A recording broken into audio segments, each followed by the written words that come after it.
Cricket को अनिश्चितताओं का खेल क्यों कहते हैं, इसका सबसे ताजा उदाहरण हमें ईडन गार्डन्स में देखने को मिला। चलिए आज इसी चौंकाने वाली मैच की कहानी को परत दर परत समझते हैं कि कैसे साउथ अफ्रीका ने भारत के हाथ से एक जीती हुई बाजी छीन ली। तो कहानी शुरू होती है यहाँ से। भारत के सामने टारगेट था सिर्फ 124 रनों का। सोचिए, टेस्ट मैच की चौथी पारी, अपनी घरेलू पिच, इससे आसान और क्या हो सकता था? लग तो यही रहा है ना।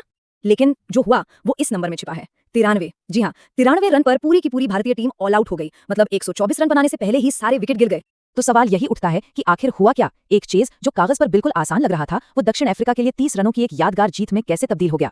अब इस कैसे का जवाब ढूंढने के लिए हमें सबसे पहले बात करनी होगी उस 22 गज की पट्टी की, यानी पिच की, क्योंकि इस मैच की असली कहानी तो पिच ने ही लिखी थी।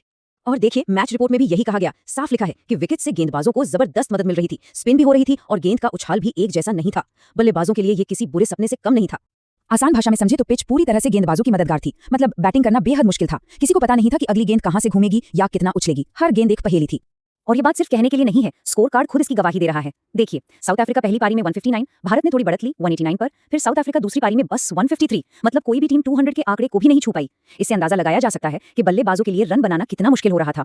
तो चलिए अब सीधा चलते हैं मैच के क्लाइमैक्स पर, उस आखिरी पारी में जहां सारी कहानी पलट गई। और ये रहा उस आखिरी पारी का नतीजा। टारगेट था 124 रन और फाइनल स्कोर 93 पर ऑल आउट। नतीजा, भारत 30 रनों से ये मैच हार गया। तो सवाल फिर वही, आखिर गलती हुई कहां? ठीक है, पिच मुश्किल थी, लेकिन क्या सिर्फ पिच ही इस हार की वजह थी या कुछ और भी था? इसका जवाब हमें मिलता है कुछ अहम खिलाड़ियों के प्रदर्शन में और कुछ बेहद अहम मौकों पर।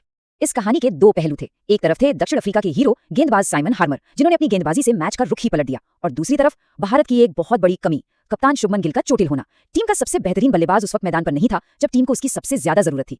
तो अब जरा इस एक मैच से आगे बढ़कर देखते हैं इस एक उलटफेर का पूरी सीरीज पर और टेस्ट क्रिकेट पर क्या असर पड़ता है।